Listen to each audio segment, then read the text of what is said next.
बिस्मिल्लाहिर्रहमानिर्रहीम। नाज़रीन अस्सलाम वालेकुम। मैं हूं आपका मेज़बान साबिर शाकिर, वफाकी दारुल हुकूमत इस्लामाबाद से कुछ ताज़ा तरीन इत्तलात और हम अपने शेयर करते हैं। आइंदा 10-12 दिन काफ़ी इंपॉर्टेंट हैं क्योंकि आधा नवंबर तकरीबन गुजर चुका है, आधा नवंबर बाकी है और इस आधे नवंबर में 15 दिनों के अंदर अंदर बहुत कुछ तय होना है। इन 15 दिनों के अंदर बहुत कुछ तय होना है, मामला तय किए जाएंगे और रिजल्ट्स फाइनल किए जा रहे हैं इलेक्शन के, क्योंकि इलेक्शन शेड्यूल उसके बाद दिया जाएगा और इलेक्शन शेड्यूल आएगा तो फिर उसके बाद नॉमिनेशन पेपर्स और ये सारा माहौल बन जाएगा। इसलिए उससे पहले पहले एक खास तरह का माहौल क्रिएट किया जा रहा है और एक पॉलिटिकल एक्टिविटी जनरेट की गई है। लेकिन ये पॉलिटिकल एक्टिविटी सिर्फ और सिर्फ मुस्लिम लीग नवाज नंबर 1 पे है, उसको दी गई है। उसके बाद पाकिस्तान पीपल्स पार्टी को, मौलाना फजलुर रहमान साहब को, बलूचिस्तान अवामी पार्टी को जो ज्यादातर फोकस किया जा रहा है, लोगों के जहनों में एक बात बिठाने की जो कोशिश की जा रही है कि बहुत बड़ा इंतखाबी इत्तेहाद, बहुत बड़ा सियासी इत्तेहाद मारज़े वजूद में आ रहा है और वो इंतखाबी इत्तेहाद और वो जो सियासी इत्तेहाद है वो सबको खा पी जाएगा और ना ही पाकिस्तान तहरीक इंसाफ नजर आएगी, ना ही पाकिस्तान पीपल्स पार्टी नजर आएगी। दोनों बराह रास्त टारगेट पे मौजूद हैं। इसलिए क्योंकि पाकिस्तान पीपल्स पार्टी के बारे में जो लोग कहते हैं कि नहीं ये नूरा कुश्ती कर रही है मुस्लिम लीग नवाज से, नहीं, ऐसी बात नहीं है। इस दफ़ा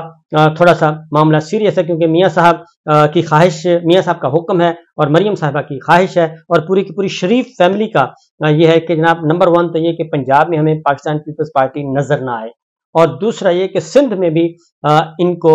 जो सिंपल मेजॉरिटी इनको हर दफ़ा मिल जाती है वो भी इनको ना मिले और सिंध की गवर्नमेंट भी इस तरीके से उसका मैंडेट होना चाहिए, नंबर्स जो सीट्स नंबर ऐसे होने चाहिए कि वो भी एक बिखरे हुए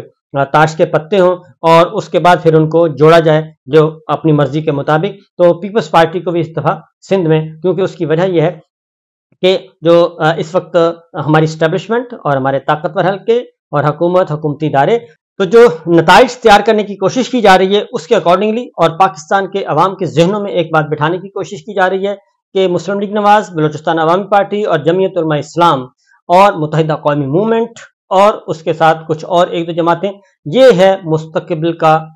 इत्तेहाद होगा और ये है मुस्तकबिल का हुक्मरान इत्तेहाद। ये तासुर देने की कोशिश की जाएगी, मीडिया में भी इसको बहुत ज़्यादा उछाला जाएगा और मीडिया पर्सन्स और इसमें तज्ज़िये आएंगे, प्रोग्राम्स होंगे और ये कहा जाएगा कि देखें भाई इनका अब तो ये ऐसा एक इत्तेहाद बन गया है कि अब इनके बारे में कहा जा सकता है कि अगर ये सारे डट कर मुकाबला करेंगे तो इनको इतने नंबर्स मिल जाएंगे कि ये हुकूमत बना लेंगे। ये तासुर देने की कोशिश की जाएगी, परसेप्शन क्रिएट किया जाएगा, नैरेटिव बनाया जाएगा। तो बहरहाल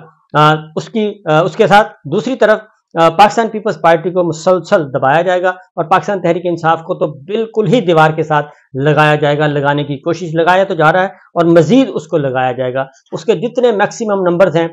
मैक्सिमम लोग हैं, उनको कल्टीवेट किया जाए, उनको बंद कर दिया जाए, उनको सियासत से किनारा कश करवा दिया जाए, सियासत छोड़ दी जाए। इस तरह की अनाउंसमेंट्स आने वाले दिनों में आपको बहुत ज़्यादा मिलेंगी और देखते हैं कि उसमें अब कितने लोग हैं, क्योंकि अब ख़ास तौर पे ये जो आया है असद उमर साहब का, तो असद उमर साहब के बाद अभी कुछ और कहा जा रहा है, 2-4 और लोग भी हैं, वो भी सियासत से किनारा कश हो जाएंगे। अब ये टारगेटेड ऑपरेशन किया जाएगा कि कौन कौन सी सीट जो है उसको फोकस किया जाए। उसकी वजह यह है कि सबसे ज्यादा मसला इस वक्त ना ही पाकिस्तान तहरीक इंसाफ को है और ना ही मुस्लिम लीग, ना ही पाकिस्तान पीपल्स पार्टी को है। सबसे बड़ा मसला मुस्लिम लीग नवाज का है कि मुस्लिम लीग नवाज की शरीफ फैमिली वो कैसे कौमी असम्बली में पहुंचेगी और सूबाई असम्बलियों में कैसे पहुंचेगी, क्योंकि वजारत आला भी उनको चाहिए और प्राइम मिनिस्टर भी बनना है, नंबर 1। दूसरा, मौलाना फजलुर रहमान साहब को भी कौमी असम्बली में पहुंचाना है, वो कैसे पहुंचेंगे। तो ये है बुनियादी बात जो कि इस वक्त की जा रही है। और सिस्टम की बात, जहां तक सिस्टम का ताल्लुक है, अच्छा, पाकिस्तान के अवाम वहां पे तो कोई मैच ही नहीं है, अनमैचेबल वहां पे मुकाबला है। पाकिस्तान तहरीक इंसाफ टॉप पे है, दूर दूर तक कोई जमात नजर नहीं आ रही। लेकिन चूंकि इस वक्त जो इस वक्त पॉलिटिकल इंजीनियरिंग और मैनूवरिंग और प्री पोल रिगिंग वो इंतहा पे पहुंची हुई है, वो एक अपनी जगह पे मौजूद है। क्योंकि इस वक्त इमरान खान साहब को जेल से बाहर अगर सुप्रीम कोर्ट ऑफ पाकिस्तान और इस्लामाबाद हाई कोर्ट अगर चाहे तो इमरान खान साहब 1 हफ्ते के अंदर अंदर जेल से बाहर आ सकते हैं, 1 हफ्ते के अंदर अंदर, अगर सुप्रीम कोर्ट और इस्लामाबाद हाई कोर्ट चाहे तो, क्योंकि उनके खिलाफ इस वक्त कोई केस नहीं है, ان کے خلاف کوئی سزا نہیں ہے ان کو سنائی ہوئی. توشہ خانہ میں ایک سزا ہوئی ہے، اس میں وہ ضمانت ان کی ہو چکی ہے، باقی سب وہ انڈر ٹرائل ہیں اور انڈر ٹرائل میں ہی ان کو جیل میں رکھا ہوا ہے. تو لہٰذا یہ اس پہ ہے یہ سسٹم. اور چیف جسٹس آف پاکستان اور ابھی تک کے جو اشارے ہیں اس میں یہ ہے کہ سپریم کورٹ آف پاکستان سے کوئی پازیٹیو سائن نہیں مل رہا، اور اسلام آباد ہائی کورٹ سے بھی ابھی تک کوئی پازیٹیو سائن مل رہا، لیکن اصل معاملہ سپریم کورٹ آف پاکستان کا، کیونکہ سپریم کورٹ میں سائفر کیس جو ہے اس میں عمران خان صاحب کی درخواست ضمانت ہے، اس کو نمبر لگ گیا ہوا ہے، ہفتہ 10 دن ہو گئے ہیں، اور امکان یہ تھا کہ اس ہفتے میں یہ جو ہفتہ ختم ہوا اس میں اس کا آنا تھا، اور اگلے ہفتے میں بھی کاز لسٹ میں ابھی تک ان کا نام نہیں ہے، حالانکہ نمبر لگ چکا ہے درخواست ضمانت کو 1276/23 یہ لگ چکا ہے. دوسرا ہے فرد جرم عائد کرنے کے خلاف جو ہے وہ بھی درخواست ہے، اس کو بھی نمبر لگا ہوا ہے 1277/23، یعنی کہ یہ تو مان لیا گیا ہے کہ یہ درخواستیں انٹرٹینیبل ہیں، قابل سماعت ہیں، اس لیے وہ اپیلیں رکھی ہوئی ہیں، اور اس کا ابھی تک کوئی امکان بھی نظر نہیں آ رہا. اور مزید یہ اس سے ثابت یہ ہوتا ہے کہ اگلے ہفتے بھی نہیں ہوں گی یہ درخواستیں سپریم کورٹ میں، اور اس کی وجہ یہ ہے کہ سردار لطیف کھوسہ صاحب عمران خان صاحب کے وکیل ہیں اور وہ برطانیہ میں ہیں. اس کا مطلب ہے ان کو بھی پتہ ہے کہ یہ نمبرز لگا دیے ہیں، ان کی ہیئرنگ کوئی نہیں ہونی. یہ تو ہو گیا صورتحال سپریم کورٹ کی حد تک کی. اسی طریقے سے اسلام آباد ہائی کورٹ میں بھی گو سلو کے انداز میں چل رہا ہے کیس، اور اس میں بھی جو ٹرائل رکوانے والی بات ہے وہ تو اب ختم ہو گئی ہے، اب ہے کہ ٹرائل اوپن ٹرائل کیا جائے. اس میں بھی اسلام آباد ہائی کورٹ جسٹس میاں گل حسن اورنگزیب صاحب اور جسٹس سمن رفت جو ہیں انہوں نے ایک اٹارنی جنرل نے ان کو انڈرٹیکنگ دی تھی کہ جا کے کہیں کہ یہ ٹرائل جو ہے یہ جیل ٹرائل اور یہ سیکرٹ ٹرائل جس طریقے سے ہو رہا ہے یہ تاش کے پتوں کی طرح بکھر جائے گا، اس لیے کچھ رولز کا خیال کریں، کچھ بنیادی حقوق ہیں، فیئر ٹرائل دیں تو اس کا خیال کیا جائے. تو وہ فری فیئر ٹرائل جو ہے ابھی تک عمران خان صاحب کو میسر نہیں ہے، اور ظاہر اب جو ٹرائل کورٹ ہے اس کا تو آپ کو پتہ ہے اختیارات کتنے ہوتے ہیں، اس سے زیادہ وہ اوپر جا بھی نہیں سکتے، لہٰذا وہ اکارڈنگلی جو چارٹ بنا ہوتا ہے ایک کرمنل پروسیڈنگز کا اس کے اکارڈنگلی آگے بڑھ رہے ہیں. 3 گواہوں کے بیانات ہو چکے ہیں، 3 گواہوں کے بیانات اگلی ہیئرنگ پہ، پچھلی ہیئرنگ پہ جو نہیں گئے سائفر کیس میں عمران خان صاحب کے وکلا، تو شعیب شاہین صاحب نے اس کا کلیئر کر دیا، اور کہ وہ اس لیے نہیں گئے کہ اسلام آباد ہائی کورٹ نے ایک ڈائریکشن دی ہے اور تھرو اٹارنی جنرل کہ جا کے کورٹ کو کہیں کہ جناب آپ اس کو اوپن ٹرائل کریں، یہ سیکرٹ ٹرائل نہیں ہے، جیل کے اندر بھی ہے تو وہ بھی سیکرٹ نہیں رکھا جا سکتا، اس لیے اس کو اوپن کیا جائے. اوپن کا کیا مطلب ہوتا ہے؟ اوپن کا مطلب یہ ہوتا ہے کہ میڈیا پرسنس کے لیے کھولا جائے، کیونکہ کورٹ رپورٹر ہیں وہ جائیں، وہ جا کے سنیں، اس کو دیکھیں، رپورٹ کریں، نمبر 1. نمبر 2 ان کی فیملیز جو جا سکیں، نمبر 3 وکلا جا سکیں، تو یہ سارے کام کیے جائیں اوپن ٹرائل کے لیے. تو وہ ابھی تک نہیں کیا گیا تھا تو اس پہ بھی اس لیے وہ نہیں گئے. تو ایک یہ چیز ہو گئی جی. اس کے بعد اب آتے ہیں ہلا گلا جو ہو رہا ہے اس وقت، اور بھی مسائل ہیں، مسائل تصوف اور مسائل غم جو ہیں، اس میں اب ایک طرف IMF چل رہا ہے، IMF کا معاملہ ہے، وہ بھی تلوار لٹکائی ہوئی ہے، اور جو اطلاعات ہیں ہمارے پاس، IMF نے کہا ہے کہ ہم پولیٹیکل پارٹیز سے بھی ملیں گے دوبارہ سے، یعنی یہ جو بیل آؤٹ پیکج ہے، جو اس کی اگلی قسط آنی ہے stand by bail out package کی، $71 کروڑ جو ملنے ہیں، تو گورنمنٹ کے ساتھ اس کے مذاکرات چل رہے ہیں، جائزہ لیا جا رہا ہے، ہر وزارت کا، ہر خرچے کا، ہر منی ہیڈ کا، سب وہ جائزہ لے رہے ہیں. اور مزید ڈو مور انہوں نے کہہ دیا ہے، ٹیکس نیٹ کو بڑھائیں، ٹیکس پیئرز کو بڑھائیں، ٹیکس دہندگان کو، لوگوں کو زیادہ سے زیادہ اس نیٹ میں لے کے آئیں،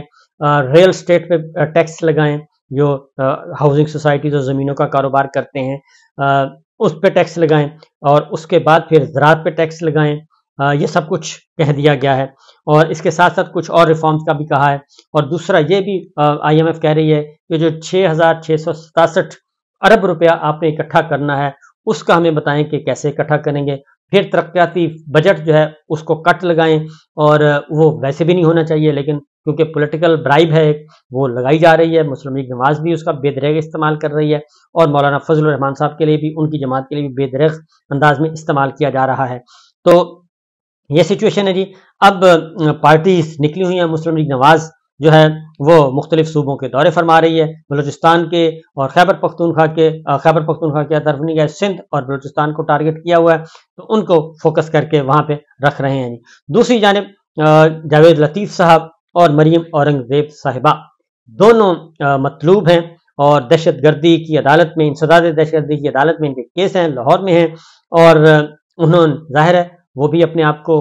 इस वक्त हुक्मरान जमात है जी, वो मुस्लिम लीग नवाज अपने आप को समझ रही है और मियाँ साहब को प्रोटोकॉल दे दिया गया है और केयर टेकर गवर्नमेंट जो है पंजाब की भी और मरकज़ की भी वो उनके हवाले कर दी गई है। तो इस हालात में उनकी हेयरिंग थी, तो वो नहीं गए, जावेद लतीफ़ साहब और मरियम औरंगज़ेब साहबा नहीं गए और उनका ख्याल था कि ज़ाहिर है अब हमारी हुकूमत आ गई है। लेकिन खिलाफ तवक्को इंसदाद दहशतगर्दी की अदालत ने उनकी हाज़िरी की दरख्वास्त मुस्तरद कर, हाज़िरी की से मुआफ़ी की दरख्वास्त मुस्तरद कर दी और उनको कहा गया है कि जनाब आप तशरीफ़ लाएँ और लिहाजा उनको यूँ समझें कि अब उनको आना पड़ेगा और उनके वारंट्स इशू कर दिए गए हैं दोबारा से और अब वो दोनों आएंगे। तो 25 नवंबर रखी गई है। अदालत ने दीगर शरीक मुल्ज़मान की हाज़िरी लगाई और उनके फिर जो है ज़मानती मचल के भी मुस्तरद कर दिए। उन्होंने कहा जी वो आएँ और आके हाज़िरी लगवाएं, कोर्ट के सामने सरेंडर करें, ये मजाक नहीं है। तो ये हो चुका है जी दूसरी जानिब। अब देखते हैं कि क्या होता है। पाकिस्तान पीपल्स पार्टी मुसलसल जो है वो इस बात को वार्न कर रही है, खबरदार कर रही है कि इतनी जो है लेवल प्लेइंग फील्ड जो है वो कमो बेश सारी जमातें ही कह रही हैं सिवाय मुस्लिम लीग नवाज के। बलूचिस्तान अवामी पार्टी को फुल फील्ड मिली हुई है और लेवल प्लेइंग किया, यकतरफा फील्ड मिली हुई है, मौलाना को मिली हुई है, मुस्लिम लीग नवाज को मिली हुई है। ये इस वक्त 3 लाडले हैं हमारी एस्टेब्लिशमेंट के और हमारे सिस्टम के 3 लाडले हैं और इनके चीफ लाडला हैं जनाब मियाँ साहब और उनको अकॉर्डिंगली उनके साथ किया जा रहा है जी मामला। तो देखते हैं आगे आगे होता है क्या। फिल वक्त इसी पे गुजारा करें जी। अगले इंशाल्लाह व्लॉग में आपको मजीद खबरें दी जाएंगी और देखते हैं कि क्या बनता है। और बुशरा बीबी की गिरफ्तारी से मुसलसल डराया जा रहा है और इमरान खान साहब को और बाहर माहौल बनाया जा रहा है। तो मेरा अपना ख्याल है कि इमरान खान साहब बुशरा बीबी को गिरफ्तार करवा लिया जाए या उनकी हमशीरगान बहनें जो हैं उनको गिरफ्तार कर लें। तो अगर ये समझा जाता है कि अगर उनको गिरफ्तार करके इमरान खान साहब को कमज़ोर कर लिया जाएगा या उनसे उनकी बातें कुछ मनवा ली जाएंगी तो वो मेरा ख्याल है कि गलत असेसमेंट है। एक बार फिर इमरान खान साहब उनको सरप्राइज़ देंगे इस मामले में और न सिर्फ वो देंगे बल्कि उनकी हो सकता है अहलिया और उनकी बहनें भी इसी तरीके से सरप्राइज़ देंगी। इजाज़त दीजिए, अल्लाह हाफ़िज़।